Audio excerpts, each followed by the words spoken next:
नमस्कार दोस्तों, story audio book Mumbai channel में आपका स्वागत है। अगर आपको ये कहानी पसंद आती है तो चैनल को सब्सक्राइब करें। तो चलिए शुरू करते हैं। जिंदल विला में अब तक आप लोगों ने सुना कि अंडस्को रेशमा को बातों में लगाने के लिए रजनी राठी बुलाती है, लेकिन हर्षद जिंदल उसे लेकर अपने कमरे में चला जाता है, जिस वजह से रजनी राठी को गुस्सा आता है। वह ताना कसने के अंदाज में बोली, वैसे आंटी जी, आपकी बहू काफी मूडी स्वभाव की है, जो मेहमानों के साथ कुछ पल बैठ भी नहीं सकती। उसे तो मेरी मिस्का की तरह होना चाहिए। मिस्का कब से यहाँ पर बैठकर हमसे बातें कर रही है, उसने एक बार भी कंप्लेंट नहीं की। आगे चलकर उसे मिलजुल कर इसी परिवार के साथ रहना है। वही यह सुनकर अरुणा जिंदल को अच्छा तो नहीं लगा, परिवार के बाकी के लोगों को भी कुछ खास अच्छा नहीं लगा, इसीलिए वह कुछ नहीं बोले। आखिरकार राठी परिवार मेहमान था, लेकिन मिस्का से कहा रुका जा रहा था। मिस्का मासूम आवाज में बोली, मॉम आप ऐसा मत कहिए, मैंने सुना है रेशमा अनाथ है, अनाया के साथ रहती थी, उसके बैकग्राउंड का कुछ पता नहीं है और उसी की वजह से वह इस परिवार में आई है। उसे बड़े लोगों के साथ उठने बैठने की तमीज नहीं होगी। आपको उसके बारे में इस तरह से बातें नहीं करनी चाहिए थी, उसे बुरा लग सकता है। वैसे भी मैं तो यहाँ बैठी हुई हूँ। वही सुनने वाले को ऐसा लगता जैसे वह रेशम का साथ दे रही है और उसकी मदद कर रही है, लेकिन उसकी हरकतों को देखकर कोई भी बता सकता था कि वह कोई साथ नहीं दे रही थी। वह रेशमा का मजाक उड़ा रही थी, लेकिन वह नहीं जानती थी कि बाहर से अभी अभी आया हुआ आकाश जिंदल ने ये सब कुछ सुन लिया था। ज्ञान तो कुछ वक्त से घर पर नहीं था, वरना वह तो मिस्का को मुंह तोड़ जवाब देता, लेकिन इस बार तो आकाश से भी रहा नहीं गया। वह अंदर आया और कठोर आवाज में बोला, मिस राठी, तुम्हें भाभी की चिंता करने की जरूरत नहीं है, और रही बात उन्हें बड़े लोगों के साथ उठने बैठने की आदत नहीं होगी, तो शायद तुम्हारी गलतफहमी है, क्योंकि भाभी एक इंटरनेशनल मल्टीनेशनल कंपनी की सीईओ है। वह हर रोज इतने बिजनेसमैन से डील करती है जितने तो तुमने अपनी पूरी जिंदगी में नहीं देखे होंगे, इसलिए अगली बार उनकी बेइज्जती मत करना। वही यह सुनकर राठी परिवार को गुस्सा आया। आखिरकार मिस्का उनकी प्यारी बेटी थी, उन्हें कैसे बर्दाश्त होता कि कोई उसकी बेइज्जती करे। इसीलिए रजनी राठी थोड़ी नाराज आवाज में बोली, आकाश बेटा, मेरी बच्ची ने कुछ गलत नहीं कहा। मिस्का तो बस परिवार का भला चाहती थी, वह तो बस बता रही थी कि परिवार के लोगों के साथ किस तरह से रहना चाहिए। वही ये देखकर अरुणा जिंदल को भी सही नहीं लगा। भले ही राठी परिवार गलत था, लेकिन वह आखिरकार मेहमान थे और मोहन जिंदल के बहुत अच्छे दोस्त थे, इसीलिए वह गुस्से में बोली, अंडस्को आकाश, माफी मांगो, तुम्हें पता नहीं है कि बड़ों के साथ किस तरह से बात करनी है, और तुम इतने बदतमीज कब से हो गए, तुम्हें पता होना चाहिए कि इस तरह से बात नहीं करिए। वही यह सुनकर आकाश को गुस्सा आया, उसने अपनी मुठिया कस ली। वह अपनी कड़क आवाज में बोला, ठीक है, अगर आप कहते हैं तो दादी माँ, मैं माफी जरूर मांगूंगा। वही यह सुनकर राठी परिवार को अच्छा लगा। उन्होंने ठान लिया था कि वह यहाँ के हर सदस्य को अपनी उंगली पर नचाएंगे, बस एक बार शादी हो जाए।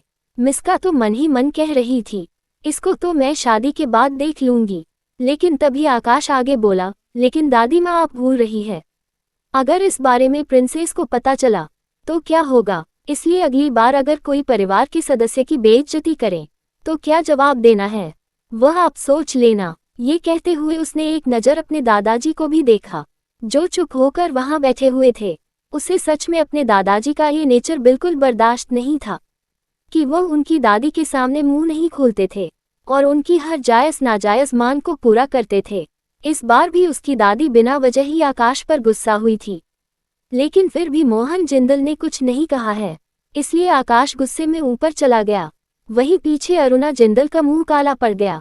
एक तो अनाया पहले ही उनके साथ घुल मिलकर बातें नहीं करती थी, जैसे परिवार के दूसरे लोगों के साथ करती थी, और अगर अनाया को पता चल गया कि कोई बाहर वाला आकर उसके दोस्त को नीचा दिखाकर चला गया, तो वह तो सच में उनसे नाराज हो जाएगी। ये चीज भला अरुणा जिंदल को कैसे बर्दाश्त होती। आखिरकार सबसे ऊपर उसके लिए आज भी अनाया ही आती थी, इसलिए वह थोड़ी नाराज आवाज में मिस्का से बोली, मिस्का, अगली बार कुछ भी ऐसा मत बोलना जिसे रेशमा बहू नाराज हो, और ना ही हमारी प्रिंसेस नाराज हो। वही यह सुनकर राठी परिवार को गुस्सा आया। उन्हें समझ नहीं आया कि जब भी अनाया का जिक्र होता है या फिर जिस भी चीज में अनाया शामिल होती, उस चीज में पूरा जिंदल परिवार अनाया का ही साथ देता, चाहे फिर वह गलत हो या सही। इसीलिए मिस्का को अब तो अनाया से भी नफरत होने लगी थी। हर्षवर्धन के ऑफिस के अंदर जैसे ही अनाया की नींद लगी, हर्षवर्धन अपने ऑफिस में आ गया। इस वक्त उसका मूड बहुत अच्छा था, वो अपनी फाइलों में डूबा हुआ थे। तभी ऑफिस का दरवाजा नॉक हुआ। हर्षवर्धन ने कड़क आवाज में कहा, अंदर आओ। ये सेक्रेटरी रजत था, जो सर झुकाकर हर्षवर्धन से बोला, सर मिस्टर हर्षद जिंदल आए हुए हैं अपने भाई के साथ, वह नीचे मौजूद है। ये सुनकर हर्षवर्धन बोला, ठीक है उसे अंदर आने दो। तभी दरवाजे से दोनों भाई अंदर आए और हर्षद बोला, हम तो आ भी गए। तभी हर्षवर्धन उन्हें देखते हुए संजीदगी से बोला, क्या बात है आज तुम दोनों एक साथ यहाँ पर। वह दोनों ही अंदर आकर हर्षवर्धन के सामने बैठ गए और हर्षद जिंदल गंभीर आवाज में बोला, हमें प्रिंसेस से बात करनी थी। उसके सेक्रेटरी से पता चला कि वह तुमसे मिलने के लिए यहाँ आए हैं, इसलिए हम भी यहीं पर आ गए।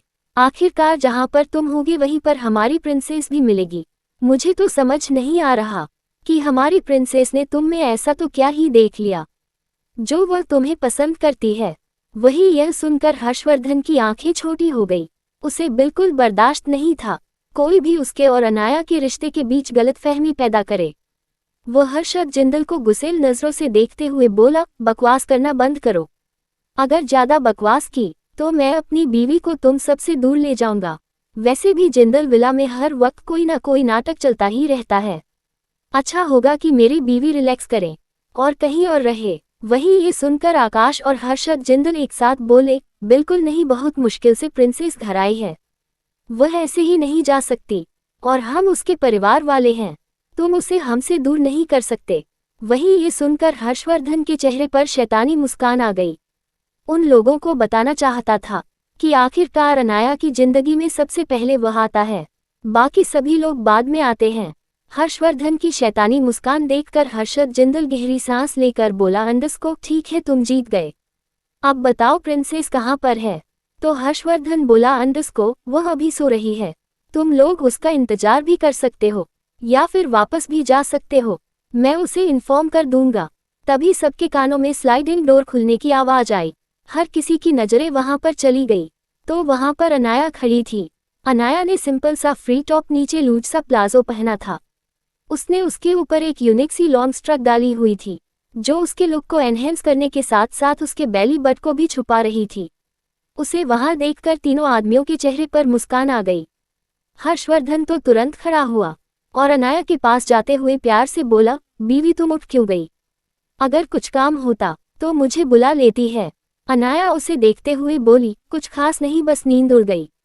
तो फ्रेश होकर बाहर आ गई। उसके बाद वह सोफे पर जाकर बैठ गई। हर्षवर्धन भी उसी के पास बैठ गया। दोनों जिंदल ब्रदर्स भी तुरंत वहीं पर आ गए। अनाया उन दोनों को देखते हुए मुस्कुराकर बोली, क्या बात है, आप दोनों यहाँ पर? उसके बाद वह हर्षद जिंदल को देखते हुए बोली, वैसे हर्षद भाई आज तो आपकी डेट थी रेशमा भाभी के साथ, फिर भी आप यहाँ पर, आपको तो उसके साथ होना चाहिए। ये सुनकर हर्षद जिंदल हल्का सा मुस्कुराते हुए बोला, सब कुछ ठीक था प्रिंसेस, हम दोनों ने काफी एंजॉय किया। वैसे शुक्रिया इतनी अच्छी डेट प्लान करने के लिए, सच में आज वह बहुत खुशी थी। फिर मन ही मन बोला, मैं भी खुद था, मैंने भी ऐसा कभी कुछ नहीं किया था। आज सच में उन दोनों ने ही काफी बचपना दिखाया था। उसके कान भी हल्के हल्के से लाल हो रहे थे। सब कुछ सोचते हुए, हालांकि उसका चेहरा अभी भी सख्त था। अपने भाई के ख्यालों को समझते हुए अन्याय हल्का सा मुस्कुराकर बोली, मुझे पता है आपका भी दिन अच्छा गया, आपने भी कभी ऐसा कुछ नहीं किया था, उसमें शुक्रिया कहने की जरूरत नहीं है। आप मेरे भाई हैं और वह मेरी दोस्त है। पहले ही वह सालों से मेरे लिए काम कर रही है, लेकिन जो भी मेरे नज़दीक काम करता है वह मेरे लिए परिवार की तरह है। लेकिन आप लोगों ने बताया नहीं, आप इस वक्त यहाँ क्या कर रहे हैं? ये सुनकर हर्षद जिंदल कुछ बोलता उससे पहले ही आकाश तुरंत बोला, प्रिंसेस मुझे राठी परिवार के बारे में कुछ बात करनी थी। वह लोग हद से ज्यादा आगे बढ़ रहे हैं। वह लोग तो घर पर ऐसे डेरा डालकर बैठे हैं जैसे वह घर उनका हो, हमारा नहीं। और रही बात उसकी उस बेटी की, तो उसे तो देखकर ही मुझे चीड़ मच रही है। और वह तो पूरी प्लानिंग करके बैठी है मुझसे शादी करने की। यहाँ तक कि दादी भी फुल प्रूफ प्लानिंग कर चुके हैं। यहाँ तक कि मैं कल उनकी बातें सुनी थी, वह हमारी सगाई की तैयारी कर रहे हैं, वह भी बहुत जल्द। और मुझे उसे घटिया लड़की से बिल्कुल भी शादी नहीं करनी। पता नहीं क्यों, लेकिन उससे मुझे कुछ अच्छी इंट्यूशन अंतर्ज्ञान नहीं हो रहा है। इसी बारे में बात करने के लिए हम यहाँ आए हैं। भाई ने बताया था कि तुम उन लोगों की इन्फॉर्मेशन निकलवा रही हो, और वैसे भी हमारे इन्फॉर्मेशन निकलवाने के सोर्स से तुम्हारा सोर्स ज़्यादा फास्ट और रिलायबल है। कभी कभार तो मुझे शक होता है, अगर तुम हमारी इंटेलिजेंट ब्यूरो की हेड बन गई तो दुनिया के कोई भी देश अपने सिगरेट नहीं छुपा पाएगा। ये सुनकर अनाया भी उसका मजाक उड़ाते हुए बोली, वैसे भाई आइडिया बुरा नहीं है। क्या कहते हैं इंडियन गवर्नमेंट को इन्फॉर्म कर दे। ये सुनकर आकाश जिंदल भी बोला, प्रिंसेस क्या तुम सच में तैयार हो? लेकिन प्रिंसेस वह जब काफी थका देने वाली है और वहां पर काफी खतरा भी हो सकता है। मुझे लगता है तुम्हें यह नहीं करना चाहिए। अनाया कुछ सोचते हुए बोली, ऐसा करती हूँ भाई, मैं वहां पर अंडरग्राउंड रहूंगी। आप क्या सोचते हैं? ये काफी थ्रिलिंग है ना? वही उन दोनों भाई बहन की बातें सुनकर हर्षवर्धन और हर्षद उन्हें घूरने लगे। अनाया तो सच में आकाश जिंदल का मजाक उड़ा रही थी, या फिर कह सकते हैं उसके साथ मस्ती कर रही थी, लेकिन आकाश जिंदल सीरियस था। वही उन दोनों को चुप करवाते हुए हर्षद जिंदल बोला, चुप हो जाओ। आकाश क्या कर रहे हो? वह तुम्हारी टांग खींच रही है। तुम्हें पता भी है प्रिंसेस का दर्जा कितना ऊंचा है? हमें तो बस उसकी कुछ ही पहचान पता है, और वह भी इतनी बड़ी बड़ी है कि कोई भी देश उसके लिए फाइट करने को तैयार हो जाएगा। और तुम चाहते हो कि हम प्रिंसेस को अपने इंटेलिजेंट ब्यूरो में लेकर जाए। वही कुछ सोचते हुए आकाश भी हल्का सा सर झुकाकर बोला, इसका मतलब प्रिंसेस तुम मुझे चिढ़ा रही थी? ये सुनकर अनाया उसका और मजाक बनाते हुए बोली, मैंने कुछ गलत नहीं कहा है भाई। वह तो इंडियन गवर्नमेंट ही मुझे वह पोस्ट नहीं देना चाहती, वरना मैं तो कब की चली गई होती।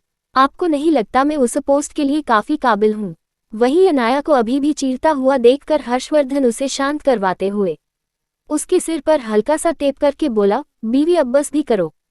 दुनिया की कोई भी गवर्नमेंट तुम्हें अपनी साइड करने के लिए कुछ भी करेगी, और तुम चाहो उसे डिपार्टमेंट को अपने कंट्रोल ले सकती हो। लेकिन तुम जानती हो कि अगर तुम किसी एक देश का साथ दोगी तो बाकी देशों में अराजकता फैल सकती है, या फिर कह सकते हैं तुम्हारी वजह से कई देशों के बीच युद्ध भी हो सकता है। और मेरी छोटी सी बीवी, अब उसे चिढ़ाना बंद भी करो। इतना बोलकर वह हल्का सा उसके नाक को पिंच करता है। आकाश जिंदल भी अनाया की शरारत समझ चुका था, इसलिए वह बस नामे सिर हिला देता है।